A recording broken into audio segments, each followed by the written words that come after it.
I recently had the opportunity to sit down and talk to Dr. Tahira Chase and Dr. Deborah L. Wortham, both superintendents in the state of New York. The theme of this episode is These Are Our Superwomen.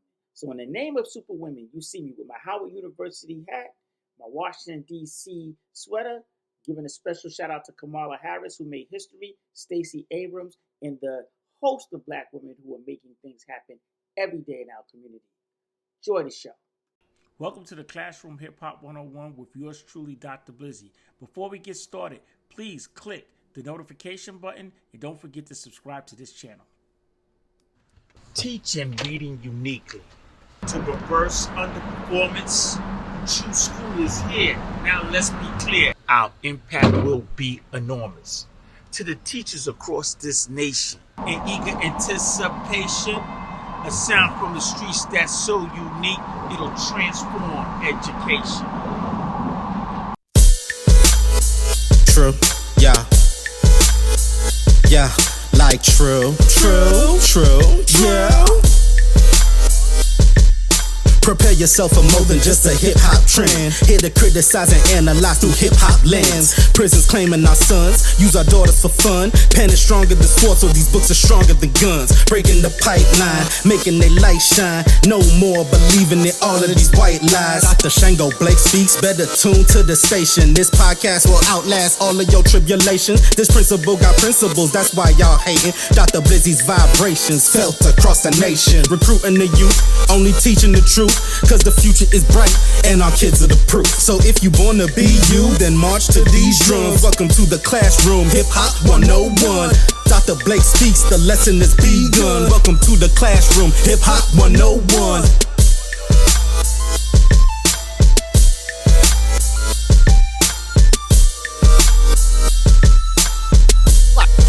Watch this.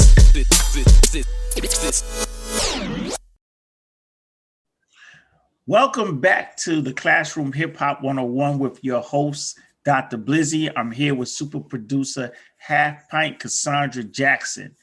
Yes, Cassandra. So we are talking about super women. This is the theme of this show. The theme of this show is, it's not that I'm not your superwoman. It is, these are our superwomen. And speaking of superwomen who are changing, Black women in particular is who we're talking about, who are changing the culture, the politics, the education, and business, in all fabrics of society. Black women are showing up and showing out, not in a negative way, but showing out, demonstrating their best selves. And we want to highlight one woman in particular, very significant this year, a person who I think, Cassandra, is an unsung hero. Absolutely. And a person who needs to be acknowledged and recognized as our superwoman, and that is none other than our sister from Georgia, Stacy Abrams. Let's check out this clip. Stacey Abrams is famously known for flipping the red state of Georgia blue in the 2020 presidential and Senate elections. Here's what made her a household name. Abrams was the first Black woman to be nominated for governor by a major party in the United States. Some of you may not know that she's also a romance novelist who goes by the pseudonym Selena Montgomery, but she's most known for her success mobilizing voters. After she became the first African-American minority leader of the Georgia House of Representatives in 2011, she started the New Georgia Project. The mission was to register people of color in the state and helped register 200,000 new voters in 2018. When she ran for governor in 2018, she lost to Republican Brian Kemp by 1%, but refused to initially concede amid concerns over voter suppression. This inspired her to launch another organization, Fair Fight, which battles voter suppression in Georgia. Abrams used both to reach out to disenfranchised voters in the 2020 elections, a strategy that targeted minority voters rather than just suburban white voters, which was a more typical campaign strategy at the time. Because of her work, many first-time voters, young people and people of color, came out to vote in the 2020 elections. Now, Democrats are looking at the success of Georgia as a blueprint to flipping other red states blue in the future.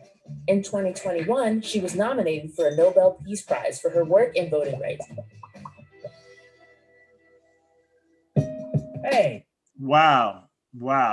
I mean, Very powerful. Very powerful. I'll let you. I think I'll start with you. This is as you often say, the year of the woman, Black women in particular. Absolutely. Year of the sister.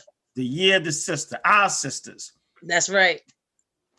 Let's talk about it. I mean, we hear about Kamala Harris, Vice President Kamala Harris, and I give her all due respect for being courageous enough to run for president and then becoming our first Black woman vice president, as well as a woman of South Asian descent, a person of color, to rise to those ranks. And we say, to her, salute, salute, but we often don't talk about the real grassroots mobilization of what Stacey Abrams did and how it changed the political face of the political reality, not just in Georgia, but the political reality in the actual Senate. So this impacts national politics. And as you said, she's now being lifted up as a candidate for the Nobel Peace Prize. How does that make you feel, first of all? And what do you think about what she did to organize and to empower traditionally disenfranchised voters? First of all, like you said, I want to say salute to the sister, because what she showed is that when you have resilience, hard work, and dedication, there's no limit to what you can accomplish. She didn't take the defeat as governor as a way to say, well, you know what, this is not my place. I need to stay home. I need to just do something else. What she did was she rose to the occasion. She looked at the data. She said, why aren't we winning? What is going on? What do we need to do? And she took it upon herself to put her boots on the ground, go out to those byways and highways, to the people that were more disenfranchised and forgotten about than any other, which is the people of color, specifically women, Black women, and youngsters. And she said, you know what? I need to hear from them. I need to know why they're not voting. Let's go to their doors and knock and get them registered. And as a result, they showed up and showed out. These are the two groups during these Black Lives Matter movements, as well as the during the pandemic, that are coming out strong, swinging like, yo, this is my year. And that's exactly what she did. She went to the young people and said, listen, we got a job to do. Let's go. You know what I mean? My job is not over. So let me empower you and drop some jewels. And they went out and they did what they need to do. They protested, they voted, they spoke up, they found their mission. And the same thing with women. She went to the Black women and she said, listen, we got to pull it together. We are the mothers of civilization. Let's set things straight. And she went out and she did it. She was behind the scenes. She didn't worry about getting flashy name and accolades, but it came because of a result of her hard work and her dedication. And it is because of her work like her and the shoulders that she stands on that allows Vice President Kamala to be where she is. Not taking, she's done her job. She's qualified and she's in that position, but it took a lot of people, a lot of sisters, a lot of family members, a lot of elders, a lot of the ancestors to come behind her and rally behind her to give her that strength to get to where she is. And I have to salute all the Superwomen in the honor of Women's Month for what they do on a daily basis that gets no recognition. And I want to thank them all for setting and trailing the blaze for us. Absolutely, man. I agree with you 1000%. And I'm glad that people are beginning to recognize the work of Stacey Abrams, because what she did was phenomenal. She changed the entire trajectory of this country. One woman, Black woman, sister. That just shows you the power of our sisters. And when you guys get determined about something, how you can just create transformational change. I look at, I think we were talking earlier about her run for governor, right? She ran for governor. She didn't win, but there's a lot of conversation about why she didn't win. There's a lot of conversation about voter suppression. And she did the homework. Say it again? She did the homework to find out what was going on. Yeah, and she didn't just, like you said, she just didn't sit there. She didn't just sit there, and say, you can't beat the system, right? And there's a lot of that in our community. A lot of times we have this mentality, oh, what can you do? No, there's something you can do. And she's showing us here's what you can do. You can do a couple of things. You can go back home and sit down and throw yourself a pity party. You can get angry and say, why get involved? Because nothing's going to change. Right. Or you could do something. You can do what she did. Definitely in the spirit of Sojourner Truth, Harriet Tubman, Angela Davis, Assata Shakur, Elaine Brown, all of those sisters that come before. Elaine Brown, Assata Shakur, Miss Rosa Parks, Shirley Chisholm. Yes, you know, Miss Rosa Parks. Yeah. Mary Bethune. Call them out. All of them, and that's what knowledge does for us. Knowing that we're not alone, and that if we stand in solidarity, there's no limit to what we can accomplish as a gender, a race, as a people, and as a nation.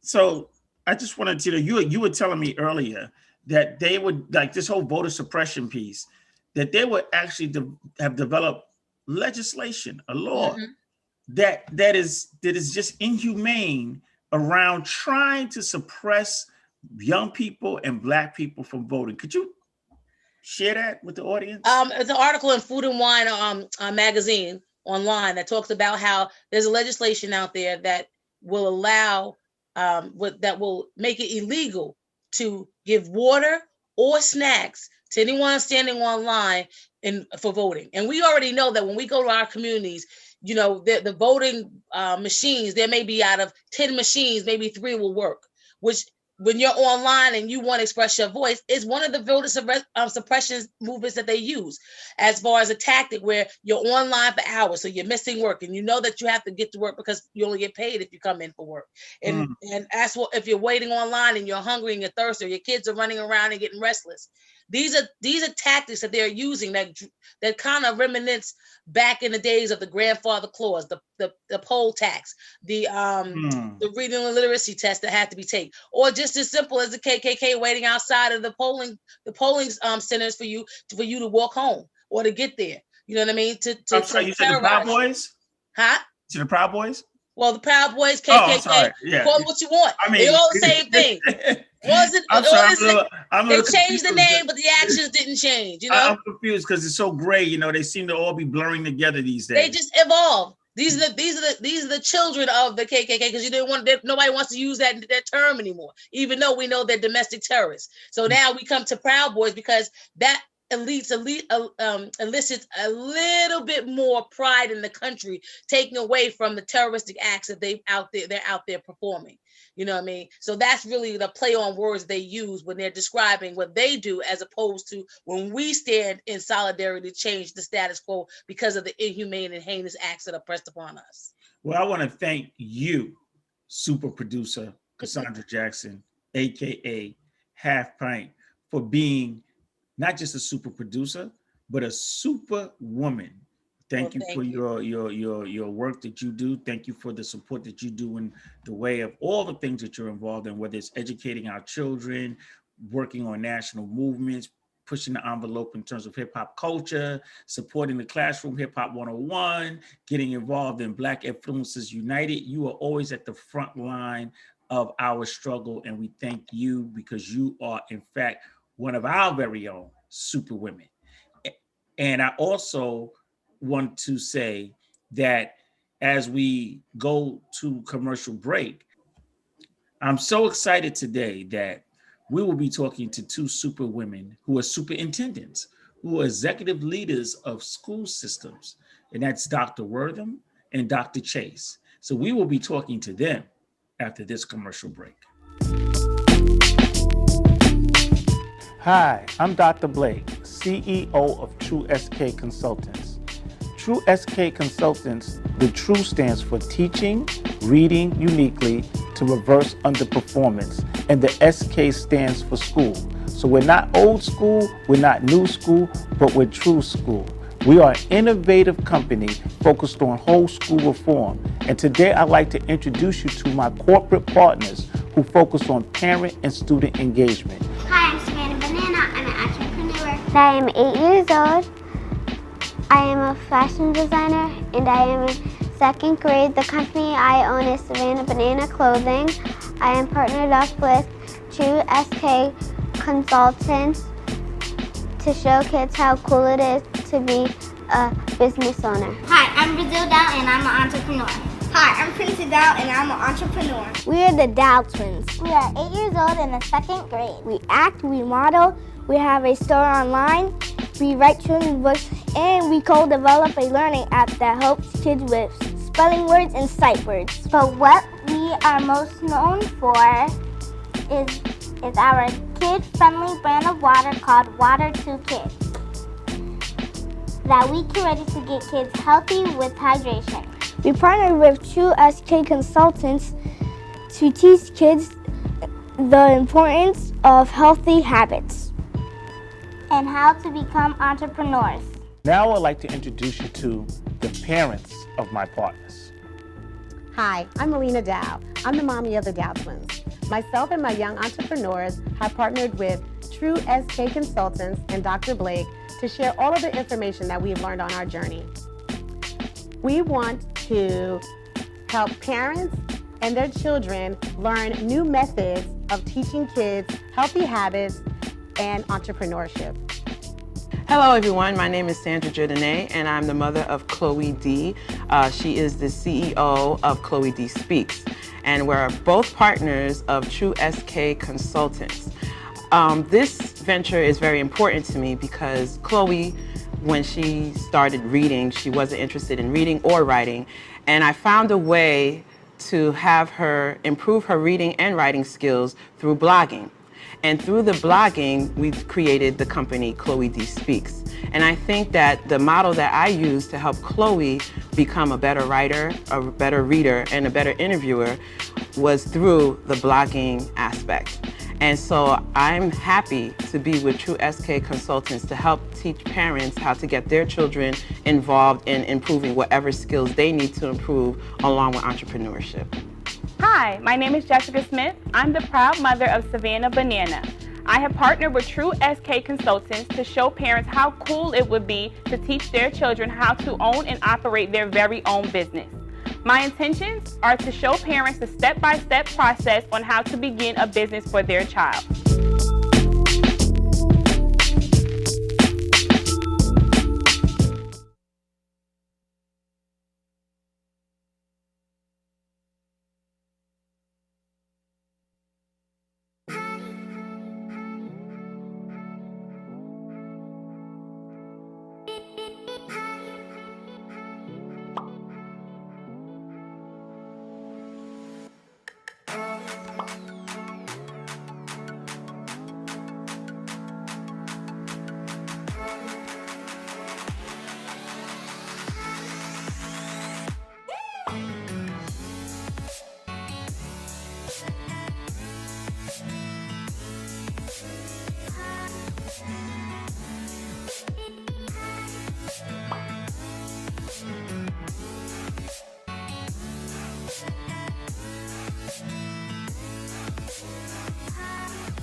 Welcome back to the Classroom Hip Hop 101 with Dr. Blizzy. We got DJ Cool KG on the set. DJ Cool KG, let's go. Word up, this your boy Del G, and you are now rocking to the sounds of DJ Cool KG. Come, if you got a real love for me, Kinda gets funky, go ahead. stay away. If you got games and tricks for me, I want a man that means everything he say, and not a boy full of play, pulling rabbits out your hat every day. Ooh, baby, I'm scared of you. I don't believe in magic. I believe in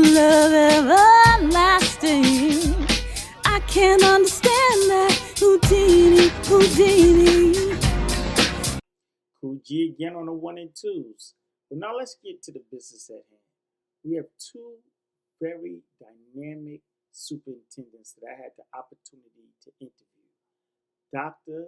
Tahira Chase Dupree and Dr. Deborah L. Wortham. Both women are phenomenal executive leaders, and I get an opportunity to really lean in and learn about what their experiences have been being Black women on the executive leadership level. Let me just say, welcome to the Classroom Hip Hop 101 with your host, Dr. Blizzy. I am sitting here with two intelligent scholars who are executive leaders in their school district. You know, this year we have, well, I would say 2020 into 2021, we have seen Black women come to the forefront in impacting political change in our communities. If we look at the politics, we can see that, you know, we've had the great work of Stacy Abrams in Georgia, the way that she took voters who felt disenfranchised and marginalized and brought them to the polls. And by doing that, she turned a state, and by turning the state, she turned the Senate. I mean, the power of Black women when they decide that enough is enough and it's time to institute some real change.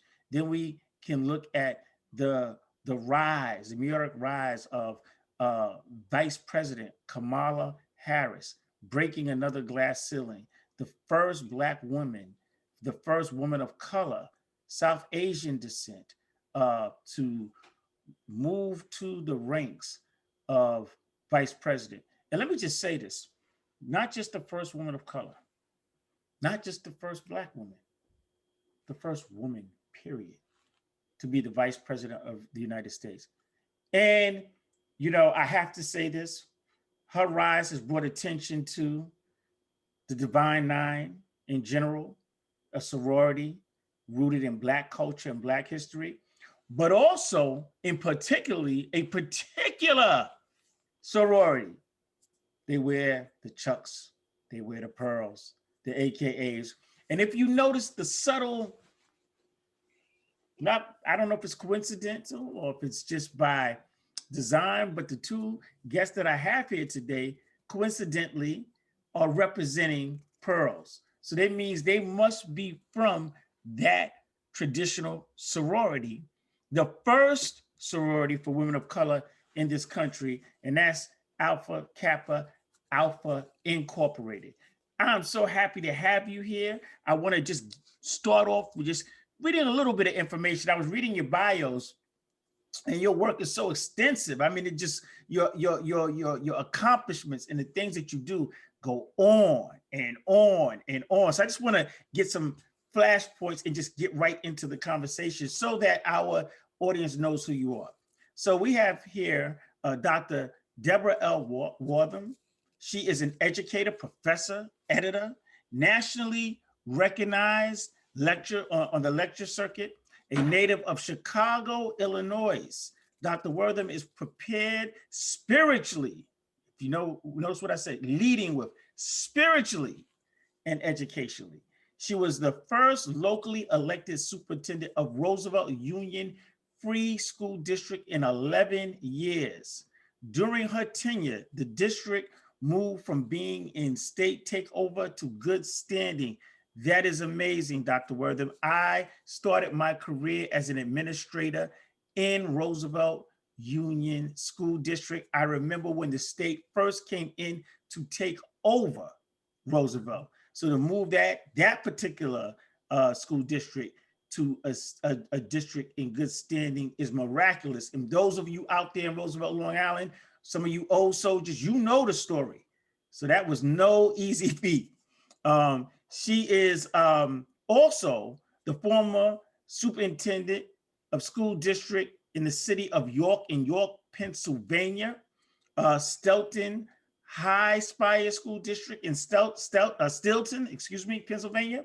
Dr. Wortham serves as the first African-American female superintendent of East Ramapo Central School District in Spring Valley, New York, where all 12 of the K-8 schools move to good standing. So we have a reformer in our midst. She goes around finding schools and putting them in good standings. I want to welcome you to the Classroom Hip Hop 101. Thank you so very much, Dr. Blake. It's a pleasure being here. It's a pleasure being here. You make me feel young.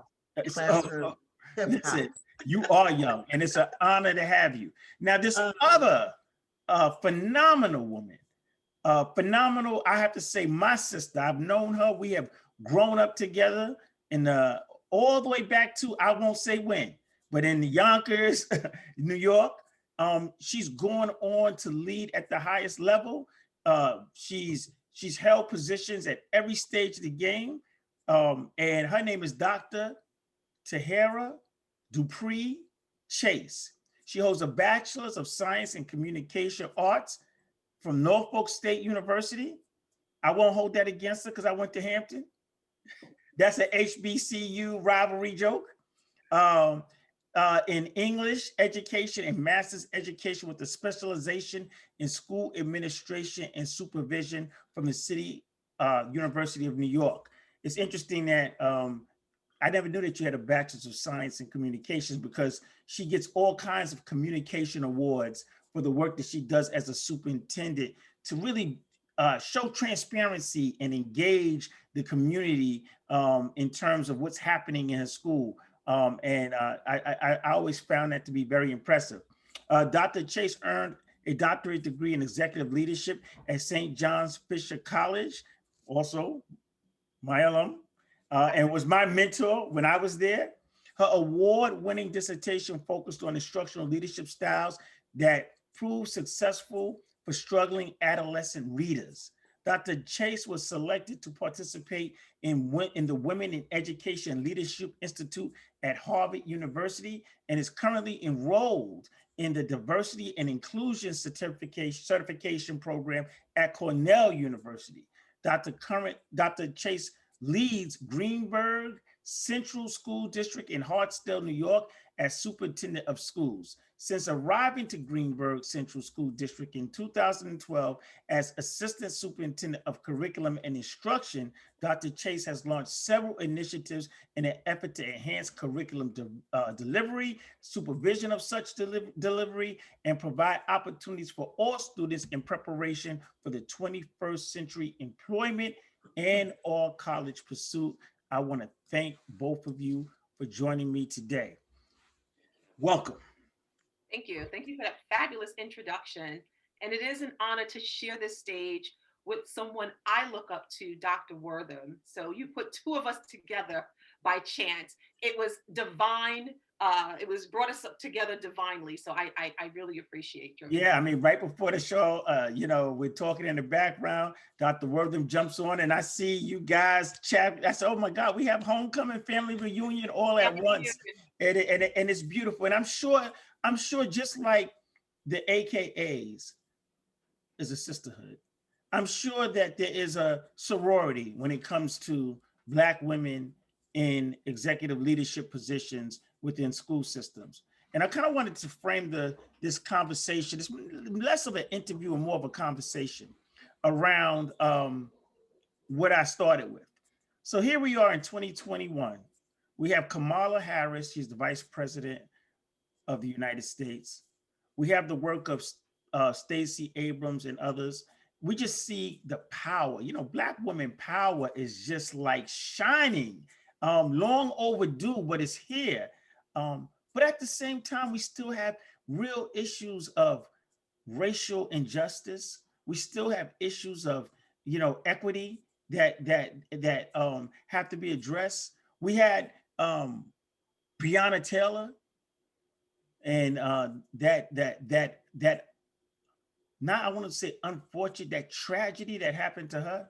Yet people still had to fight and come up with a hashtag that said "say her name." So there's this disparity in terms of the narrative, and there's this issue that I hear, and that's why I want to explore this with you. Many of my colleagues and my sisters in education talk about who I know the challenge of being both Black and woman, right? And so I think about some, and then I thought about when I was working in the school and some of the microaggressions that many of the Black girls experienced in schools. And I didn't always pick up on it, but they would raise it.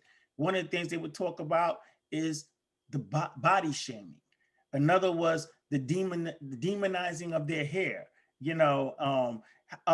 Same behaviors that they would display that somebody else would display from a different ethnic background, they would display, and it would be looked at as aggressive, or you have an attitude, or you can't show emotions, you can't show anger. So these are the kind of things that our Black girls have experienced. So it got me to wondering, as I was preparing for this interview with you, does it stop in the school, or does it happen also at the highest level that you are on? So if you don't mind, you opened up talking about this sorority of African-American female leaders in education. And I'm going to start by saying, yes. And we formed because we have like interests. We have similar goals. We probably share similar journeys, celebrations and triumphs, and we just come together. But we do more than just talk about our work. We share recipes. We celebrate each other's families.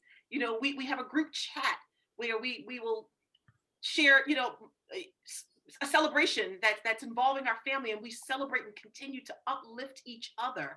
We pray for one another. We send inspirational messages to one another. We uplift one another. We pick up the phone and say, hey, sis Soup, how are you doing today?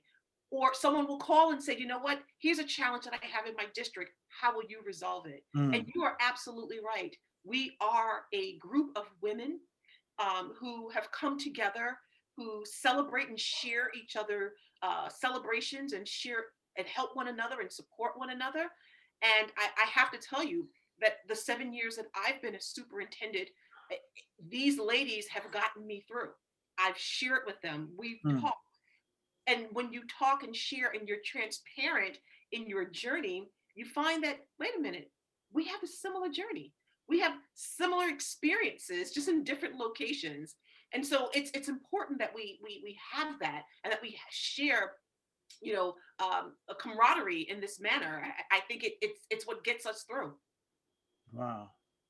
Absolutely. And when you look at the state of New York, there are approximately 700 superintendents in the state of New York. And the question begs to ask, how many of those 700 are actually women of color? And we can count on maybe both of our hands how many are actually women of color. Oh, but when we get together via internet, via cyberspace, it is a reunion. There is a code of conduct, of coherence, that we collaborate and we stand together. There is a foundation that's built that says, you've made it this far, and together. See, your credentials will take you to a place, but it is your character that will keep you. And so therefore, we purposefully and willfully polish each other's character, and we continue to uplift. Now, you read my bio, but one thing that you don't know is that I am an ordained elder. I am an ordained minister, and it is my faith. I stay in my lane. It's my faith that calls me to really pray and to minister and to support our women of color. It is a necessity. Wow. It's lonely at the top if you choose to be there alone. That is correct.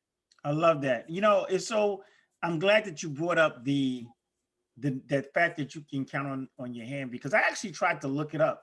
I said, well, how many Black women superintendents exist? And I couldn't find the data. I was looking everywhere, and I'm like, why is this such a secret? We should be able to know what the number is. But when you talk about counting on your hand versus 700, I mean, the disparity is glaring. I wanted to know, have you experienced in your role, and I'm really talking about on the superintendent level, on that executive leadership role, racial or gender bias? And if so, where and how does it show up? Well, I'm happy to share. You know, as a superintendent, and I'm sure Dr. Wortham can experience this too. We go to meetings a lot. Mm-hmm. We collaborate with not only other superintendents, but executive leaderships, with publishing companies, with different partners, community leaders. I know that many times I am in meetings, and not only am I the only person of color, sometimes I'm the only woman in a meeting. Mm-hmm. And what's interesting is I've experienced mansplaining, if you know what I mean, where people feel like if a comment is made, that it has to be broken down into smaller parts so that I can understand it. And what's also interesting, Dr. Blake, is when I am in forums where I am the only, and when I open my mouth, and it seems that I can put a subject and a verb together, and then when individuals hear my credentials, it's very interesting to see how I am treated different. It's like, wow, she has a brain in her head. Mm. Wow, she just didn't get a job because she's a token. Mm. And so, yes, I have experienced that.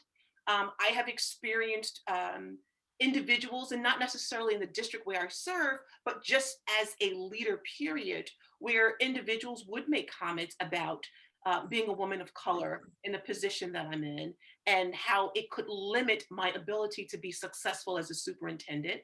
And so when I hear comments like that, it only makes me work harder, because it's actually exciting to prove them wrong. Wow. It reminds me of my story my mother told me. My mother, Dr. Bessie Blake, former dean of the College of New Rochelle. Shout out to my mom. She told me that she was in a meeting with all the top provosts and the president and other deans of different departments at the college. And at the time, the president says, he goes around the room and he's doing an introduction to one of the board members and somebody from a foundation. And he says, this is Dr. So-and-so. And then we have Dr. So-and-so. And then we have Dr. So-and-so. And he says, in reference to my mother and Bessie Blake, and like she, what I mean? And it was just like those subtle snubs. Can you identify what I'm saying, Dr. Wortham? Is that, I mean, it may not be that, but do you, in principle, do you sometimes experience the subtle racism and bias as opposed to, maybe something that is a little bit more overt? It doesn't have to be subtle. Mm. It's just daily. Mm. And the expectation is that you prepare your heart, you prepare your mind, and you it's there. So therefore, I am so biblically and scripturally based that, Proverbs helps me so much, but you have to walk with your head held high, and that's not pride, that's Leviticus. Mm. So you walk with your head held high, and you keep going, because the heart of the king is in the hand of the Lord, and you constantly have these affirmations that continue to affirm who you are. So make no mistake, you can never tell the day, nor the hour, nor what the person looks like. You have to be prepared not to be offended by offense. Mm. So let me ask you this. It seems to me that one of the ways to remedy some of these issues is to bring some equity in terms of the representation of Black women in the superintendency. What can be done to kind of address this this disproportionality that's glaring in terms of women in leadership positions in education, and I'm talking about at the top. Well, you know what? I will take first walk with that one, and it is we have to be committed to developing women of color. It is, and it has to be intentional, not accidental. It must be intentional. In every district where I served, when I went on to the next district, the board never really had to do a search because there was always someone there. I go in saying, someone will sit in my seat. Now, let's do this together so that there isn't a gap. So it has to be a willful, purposeful, intentional delivery that we who hold these positions must deposit into our young ones. And I want to say our young ones because they're all younger than me, but even older. Even when I left Roosevelt the first time, this is my second visit, and I said to Dr. Hazelton, I told her mother, I said, Dr. Hazelton will be the next superintendent. And her mother cried. She just cried. And that absolutely happened. So in every district, someone on my staff took over. So we have to appoint. And that's the thing that we need to perfect. We need to perfect a living legend, a living legacy, and make it known. I'm in boot camp. I'm in boot camp. And so therefore, we continue to identify individuals to take the next step and to be prepared. Dr. Chase, did you have something to offer to that? Well, I totally agree with Dr. Wortham, but just in preparing that person, we also have to focus on sustainability and retention of female superintendents. I will say that, female superintendents, because there are so few, it is important that if districts are committed to being intentional about their hiring and support of African-American female leadership, there also has to be an intentional support for retaining these women, because making sure that they participate in groups, in professional organizations, and don't give them a hard time when they need to go to conferences. Conferences do not mean that we're laid back on a beach and hanging out with our friends. We're learning, we're networking, we're bringing programs and initiatives back. Women need that. Women need to be supported. There needs to be groups. There are plenty of female-oriented groups that you might want to support to ensure that these women are well supported. Making sure that they have latitude to make appropriate decisions, because obviously we women make fabulous decisions. And so that's the truth. Decision makers, right? That's the truth. Decision makers. And so in all seriousness, just making sure that you can retain and sustain these individuals is equally as important as attracting them. But when you say you make fabulous decisions, right? It really is a great lead into the next question I was going to ask, and that is that I think absent in not having women, specifically Black women, I'm gonna be very intentional in this comment, in executive positions, you lose a critical lens. You lose a perspective that could maybe round off and bring balance to systems and the cultures of districts. And I don't want to just talk about because the title of this particular program is "These Are Our Superwomen," and I don't want to just speak from a deficit model. What about the value? What about the value of what you bring from your life experience, and how does that shape your critical lens, and how does that inform your leadership practice? I'll go first on this one. I attended the University of Wisconsin in Madison, Wisconsin for my BS degree. Scholarship, Martin Luther King Jr. Scholarship. I stayed in an all-Jewish dorm.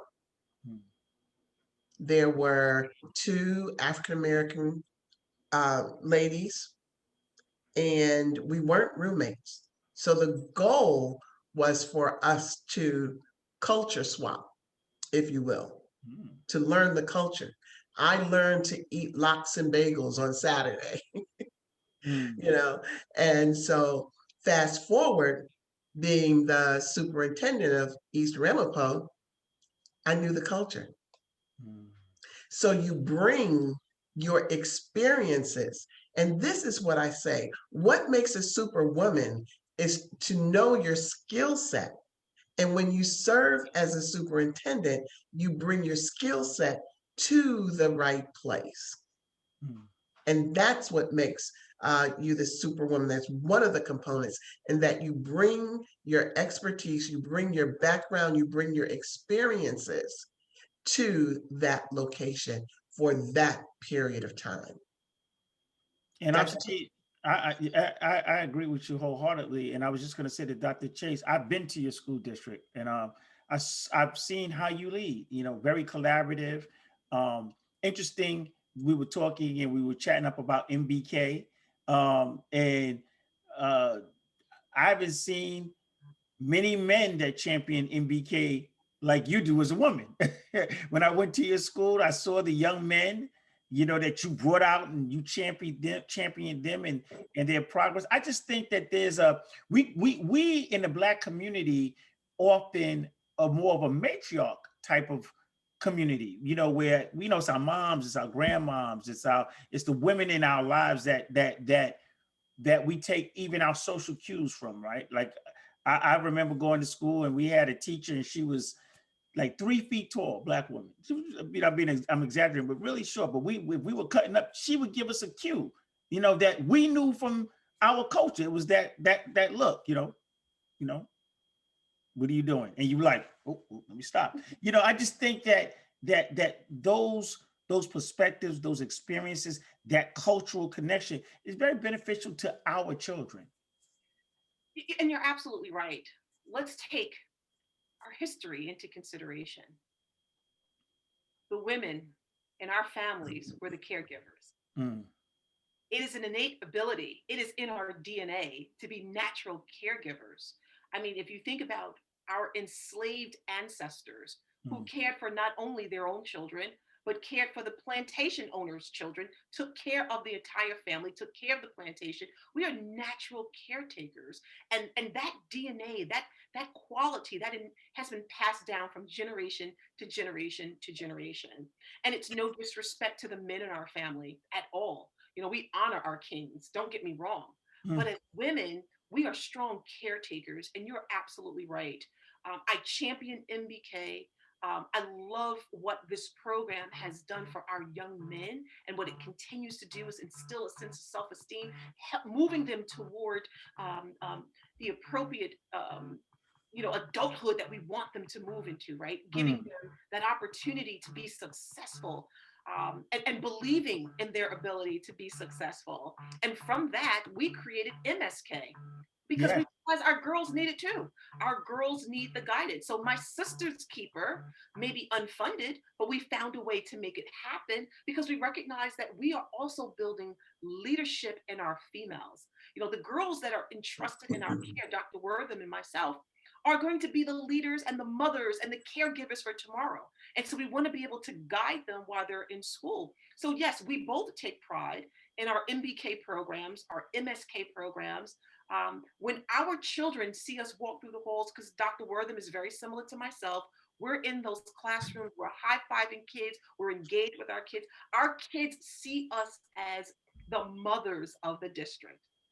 They go to us as the mothers of the district. And if we see that a child may need to be guided, and I'm sure Dr. Wortham does the same thing, all it takes is a look.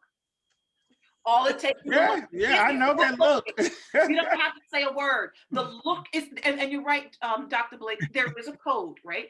All it takes is that look. And that is a look that we can give that I have to say, it's a very unique look. Kids know what it means. And I think kids of all cultures know what it means. It's a mother look, and kids respond to it. But yes, we are those decision makers. We are the ones who are championing, and I'm just speaking of women of color, but just women in general. We are natural caregivers. We have this innate ability to lead, to care with empathy and sympathy. We use all of our tentacles when we make our decisions, right? We use all tentacles in doing so, and it helps to inform our decision. And what do you mean by tentacle? I think I'm about to get an exclusive for the men, because y'all both smiled and y'all both knew what y'all were talking about. I was clueless. So what are the tentacles? I need to understand that. So there's a spiritual tentacle. There is a maternal tentacle. There is a caregiver's tentacle. There is, what's in the best interest for everyone. There's a fairness and equity. So there's so many different tentacles that we employ when we make decisions, and that's just what we do. We keep everyone in mind. That's just what we do, which is why sometimes too, and I'm sure you're going to speak about this a little bit later, sometimes women are the ones who burn out quicker in positions like this, simply because we do use all tentacles when we make decisions, and that's how we approach our work. Wow. Tentacles. We want to make sure when we converse, we want to make sure that our students and our staff members are healthy, safe, supported, engaged, and challenged. And that's not a hierarchy. That's simultaneously. All together, we're thinking about, people talk about SEL, social emotional learning. We've been there the whole time. The whole time. We're constantly thinking about, are you healthy mentally, physically, spiritually? Right. What can we do to challenge you, to get you to the next level? And it's not first do this and first to do that. It is all together. And as Dr. Chase said, we burn out fast because not only are we using all of our tentacles, but we expect the people around us to be like-minded and to use their tentacles and to create that systemic stamina, have the strength to constantly, whether you are in a meeting, whether you are teaching your class, those tentacles. You just said social, emotional well-being, using your tentacles to make sure that our children are safe and in nurturing environments. How has this COVID-19 impacted your work? What are your concerns, and what are the things that you've put in place to address this new reality? I'll take it. So you talked about social emotional, not only with our students, but also with our staff. Many of my we know that the pandemic has impacted people of color in a disproportionate manner. The students I serve 80% or more student of color. My students are 60% free and reduced. My students were impacted in ways that are very similar to that of our neighboring school districts. I have staff members who were impacted. So I have to, when I make decisions about what's in the best interest of my district, I have to take into consideration those trauma-informed decisions. I have to keep in mind that I have students who witnessed their grandmother literally pass away on FaceTime and could not give her a proper burial, funeral. I have kids whose parents, mom and dad, both lost their jobs. Food insecurity is a real concern. And so with all of that in mind, when we closed our doors on March 17th, and I remember that day like it was yesterday, Dr. Wortham. Yes. Closed our doors. We instituted at Greenburgh Central School District Wellness Wednesday. Every Wednesday, we were committed to bringing the entire staff together, and I have a small staff via Zoom, and we did activities such as meditation, yoga, art therapy, music therapy, because I know that my staff needed a moment to decompress because we've asked them to do something that they never imagined to do, which is just uproot everything that they worked on and take it home and now work from home. Yeah. And so they needed a moment and they needed to be together as well, but it allowed us a time to not only just come together, but for a few moments, focus on our own social emotional well-being. You know, they cannot fill someone else's cup if their cup is running dry.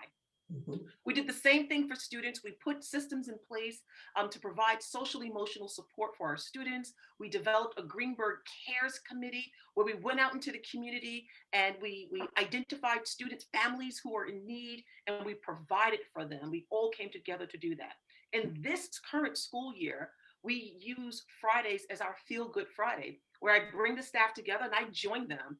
We're working with psychotherapists. We're working with different types of therapists. We even tap into some of the talents that exist in our school district, where we focus on our social emotional needs. The work that I am also doing, Dr. Blake and Dr. Wortham, I don't know if you guys know this, but I'm also doing work on a national level. I actually am a co-author of a textbook through McGraw-Hill.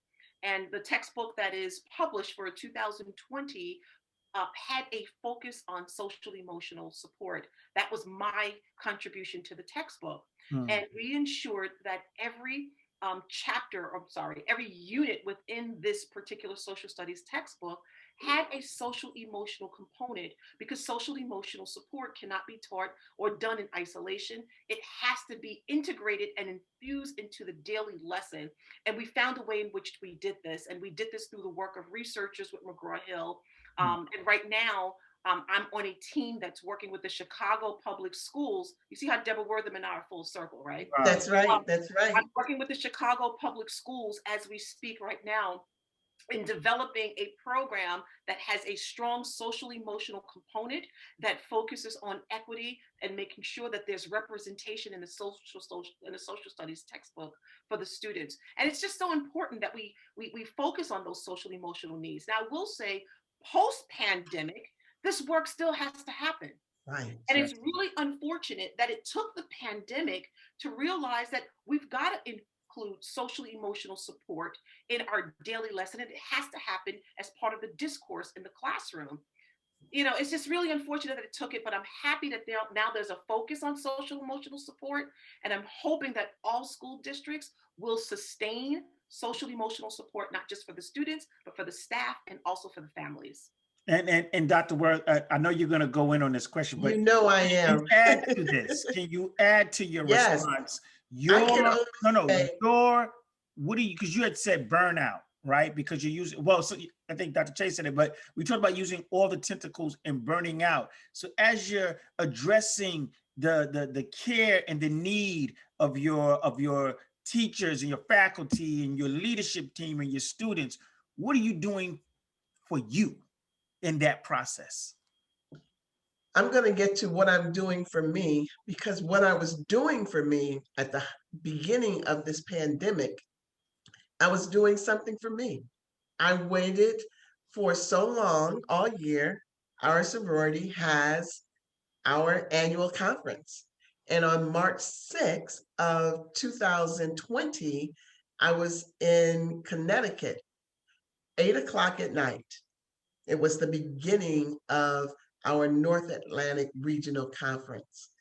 I just walked into the hotel, so excited about doing this self-care, if you will, being with our sorority sisters. And I received a call from the commissioner, the Department of Health, saying 3 of your students tested positive for COVID-19. And I said, excuse me, is there a pill for that? What are you talking about? Yeah. And this was March 6th, okay? And she said, well, it's the coronavirus. And the only thing I knew about corona was, you know what we know about corona.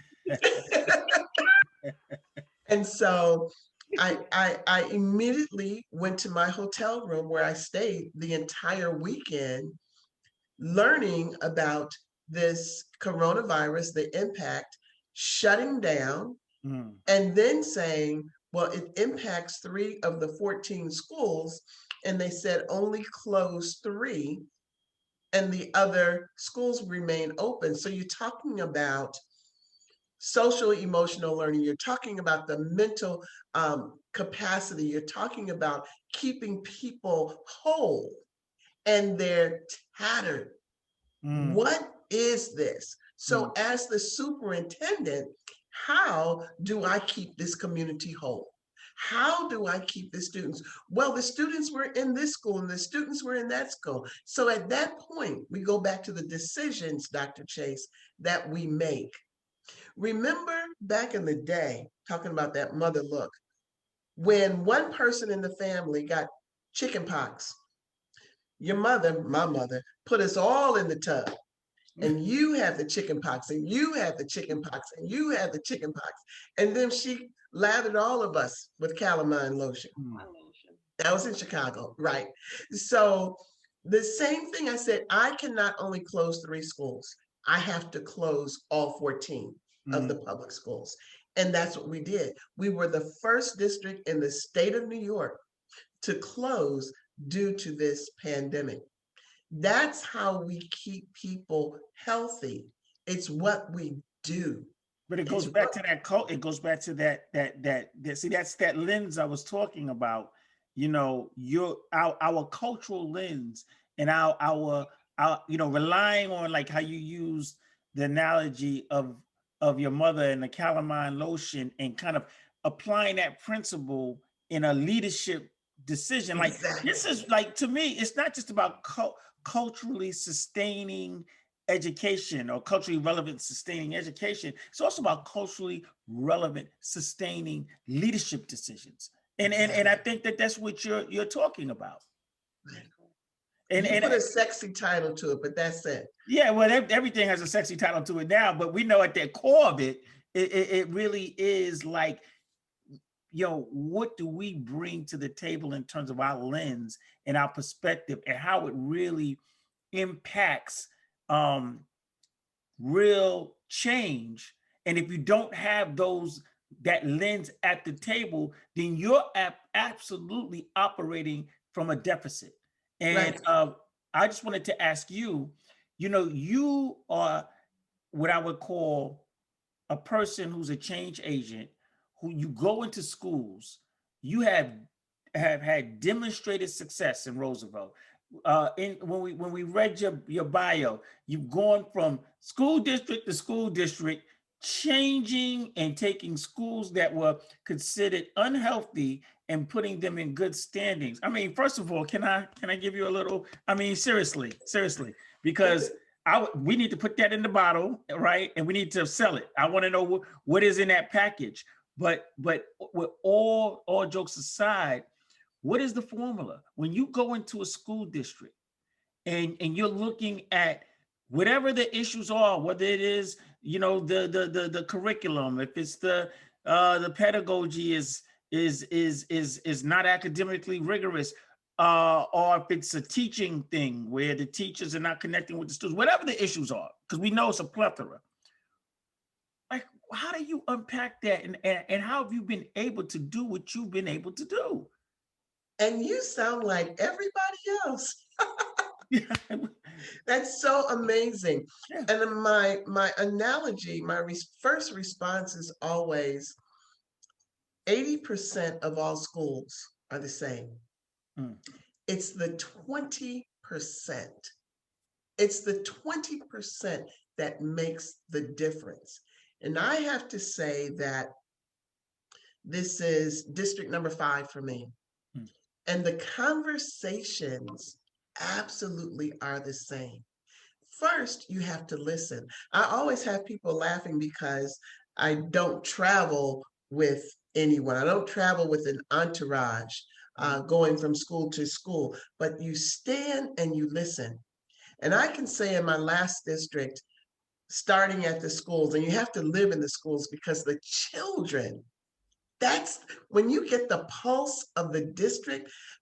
My shero really is Lady Di. She was the people's princess, right? So I say that I am the student superintendent. I am there to serve them. And I take that page from Dr. Chase because her hashtag is loyal to my assignment. She is committed. Everything that she brands, that's her brand. I'm committed to my assignment. And I take that. I'm committed to my assignment and I'm there to serve students. And when you listen, in one of my districts, I said to the students as I arrived, first day, and this is the formula, how can I be the best superintendent you've ever known?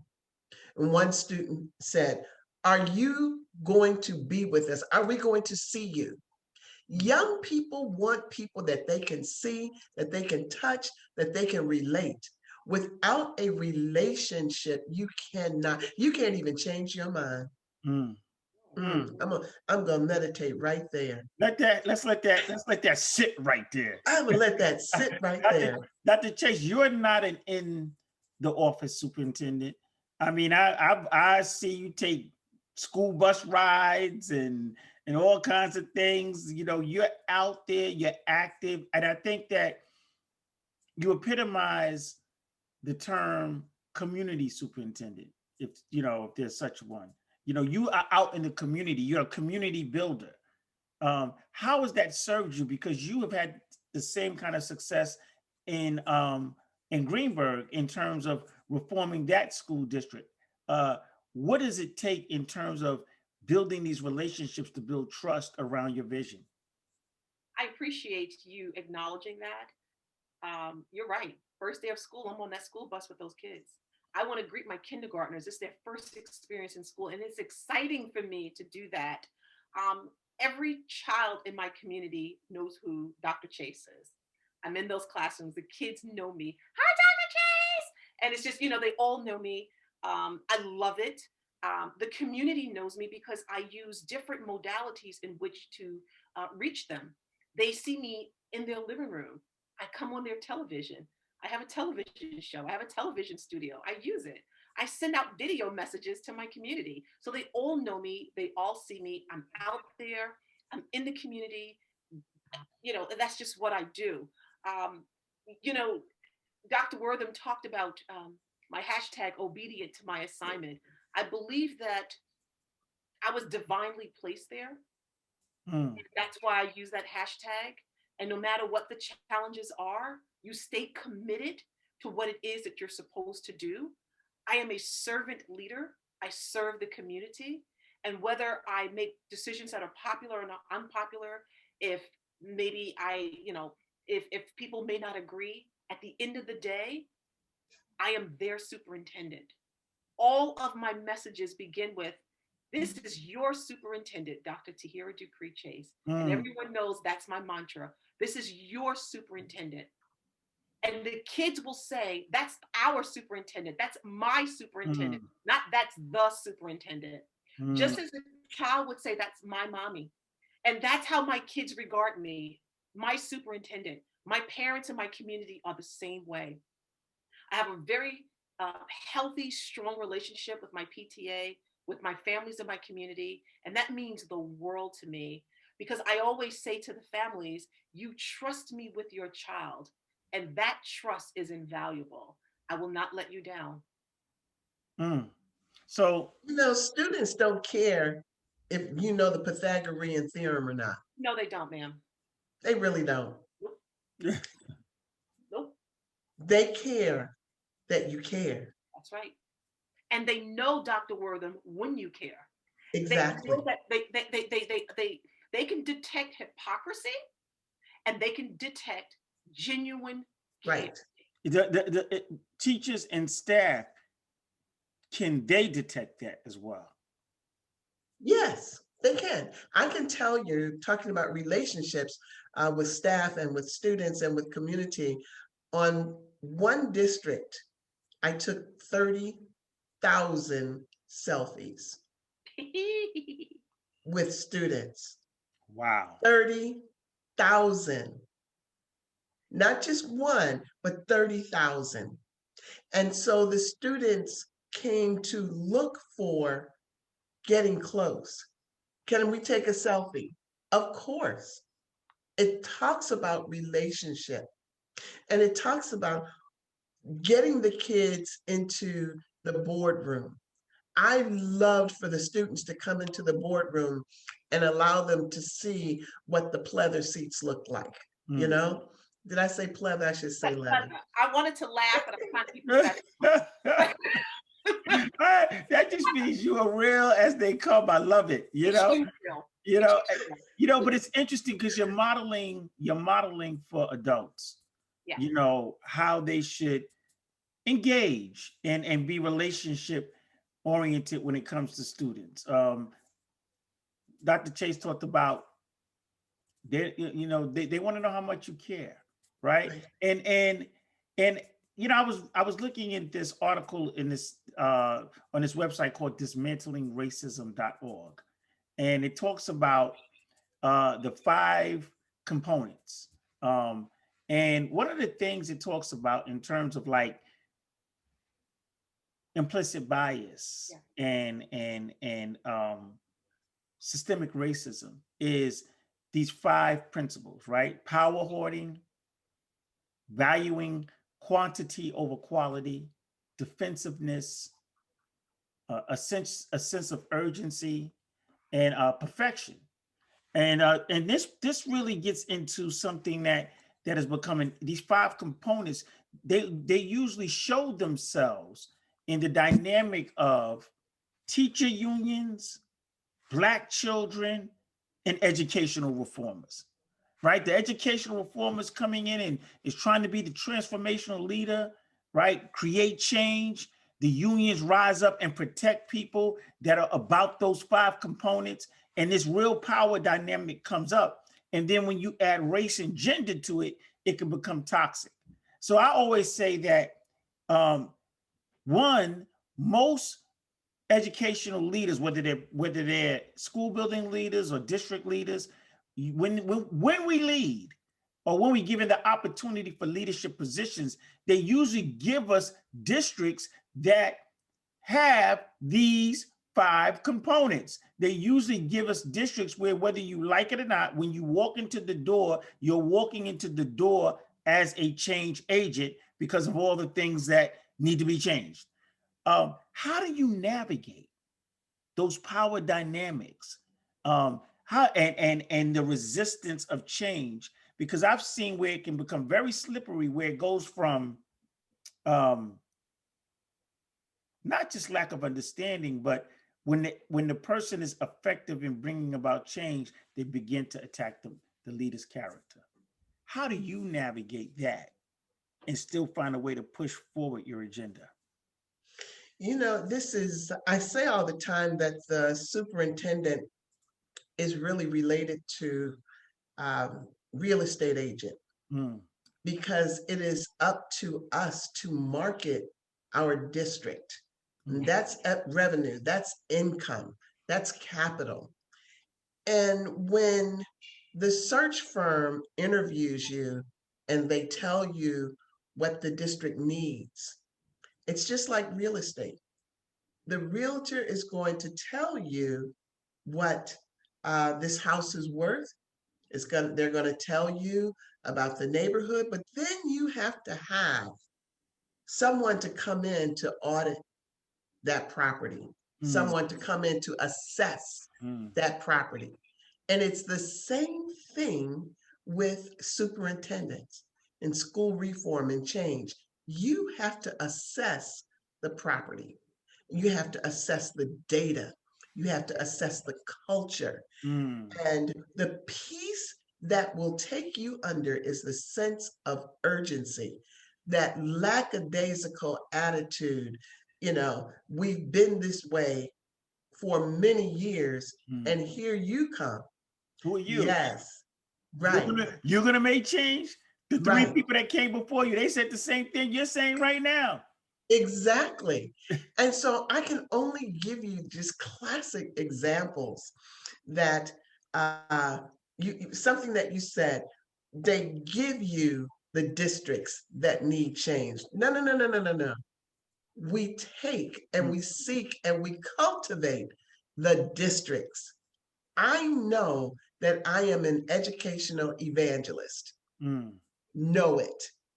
Know it. Make no mistake, my brother. The same thing that it takes to usher in and to move districts forward is the same effort and energy that it takes to maintain a high performing district. We're not high performing yet. And so we go into these districts and we determine and we listen to the pulse. That culture will speak loudly. I'm going to give you this example, and then I'm going to turn this mic over to my Dr. Chase, who's obedient to her assignment. And I remember, the expectation was that the superintendent did not dabble in curriculum and instruction, but that was the cancer. That was the ilk of the district. There was nothing that was systemic about the instructional model. We did not have explicit instruction. And so I'm moving forward with teaching about learning targets and, differentiating instruction. And all of a sudden I see the union wearing these red buttons. And I said, well, what's that? Why is everybody wearing red buttons to say, there's solidarity? Oh, so you really don't want to do learning targets. Oh, you really don't want to put these systemic initiatives in place that can't stop your stride. You know that this is what needs to happen, and you continue to bring the people to the table. At the end of the day, which was several months later, when the benchmark assessments came forth and the students demonstrated growth, the people said, we are with you, and the red buttons went away. Wow. Stay the course, and rally the people with you. Rally them with you. When they see the evidence and the fruit of their labor, you will start collecting more capital. Dr. Chase? Well said. Dr. Wortham is exactly right. It's about building trust. During my tenure as a superintendent, I've definitely faced challenges with getting buy-in. I know in my heart of hearts, this is the right thing for our district. But I was faced with, but this is what we've always done. And my response was, well, if you're going to continue to do what you've always done, you're going to end up with the same results. So if you are committed to improving our results, let's roll up our sleeves together. Very similar to Dr. Wortham, I am a trench person. I bring people to the table. I bring all people to the table. And what I mean by that is representation of all the constituents to the table before major decisions are made. And do I get pushback? Of course I do. But the challenge of that pushback makes me work harder to get people to understand the importance of what we're doing at the end of the day. And this is how I was able to get the IB program for our high school, the Mandarin Chinese, the things that people were pushing back on, the OUT program, the full-time ECP pre-K program, was able to get those things regardless of pushback, but just bringing folk to the table. And as Dr. Wortham stated, standing firm in my conviction. You see, if people can feel that they can push back on you and you bend, you'll never get an opportunity to share a vision again.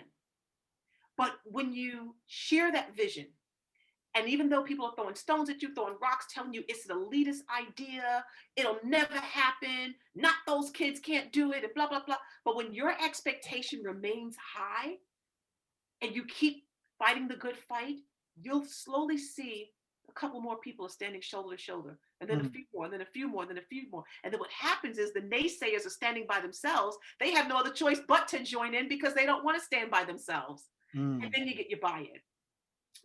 It's not easy, but we have the shoulders for it. And this is the work that we do because we believe in the children that we serve. We believe in them. We have a high expectation. And what I've learned in my 27 years as an educator, children will rise and fall to expectations. Yes. If your expectations are here, they will stop here. But if those expectations are through the roof, and as my soror, my link sister, and my sister soup, Dr. Wortham says, all the way up, when those expectations are all the way up, watch these beautiful children soar. But people have to believe that you as a leader believe that as well. And when they know that you believe that, after they've tested you a couple of times and you may have lost a tooth, got a black eye in the game doing it, they will follow you. I think you said something. Follow you. I think you said something profound. Uh-oh. That they will test you. Oh yeah. And staying consistent with the test, within the test, then begins to breed trust and support. But I don't think it's so funny. I never forget. I was dealing with some resistance from a bunch of teachers at a school that I was a principal of. And I went home and I was complaining to my father. I said, I'm dealing with this, I'm dealing with that. They're pushing up on me, they're doing this. I'm just sick of it. You know how you had that moment where you go home and you just say, later for all these people, y'all can all go to hell. Yeah, you have that moment. And I said, and my father said, he said, the wind blows highest at the top of the mountain. He said, if you don't want to deal with the wind, stay in the valley. Nice. And I dusted myself off and went back on in and understood that is what comes with it. And I think that, first of all, I want to thank you both. We're wrapping up. I want to say thank you for your time. Thank you for your pearls of wisdom. And I really mean that. I've learned a lot listening to you, listening to how you lead, listening to what your experiences have been. I think that this is very valuable. Now I'm going to tell you something. One of the things that you may not know about me is I'm the president, and I got of a organization that just launched yesterday during Black History Month. It is a powerful organization. Nothing but leaders amongst leaders. We have everybody in the village, from the elders to the young. We have a 7-point actionable item agenda for Black children in the state of New York. We're working with all the electeds throughout the state. We have 4 committees: advocacy, policy, capacity, culture, and community. Our vision is to serve Black educators, to influence others, and to impact Black children. So if you see this sign here, BU, Black Edfluencers United, and it simply means BU for short.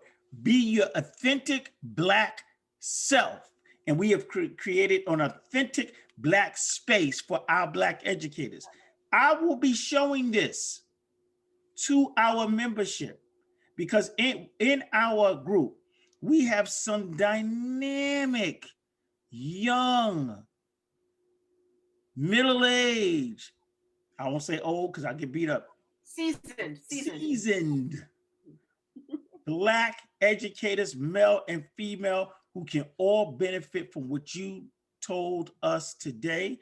And I'm going to send an invitation. Cassandra Jackson, shout out to Cassandra Jackson, yes. Super producer, AKA yes. Half Pint, for putting this together. I'm going to invite you to come speak to our membership because we're doing a lot of capacity building. And I think that they would be served by you and you would be served by them. When you talk about being intentional about creating pathways towards leadership and coaching and membership, you got the wisdom, I got the group. And I want to put you in front of my group so that they can connect with you around some of the ideas and the experiences that you have. So I just want to thank you. You are truly super women who happen to be superintendents. I thank you for being on the Classroom Hip Hop 101. I really appreciate you, and I am really empowered by what you had to say today. Thank you so much. What a great interview with Dr. Tahira Dupree Chase and Dr. Deborah L. Wortham. If you like what you saw today, please don't forget to subscribe to our YouTube channel, The Classroom Hip Hop 101 with Dr. Blizzy, and don't forget to hit the notification button. Thank you. See you next time. Here to criticize and analyze through hip-hop lens.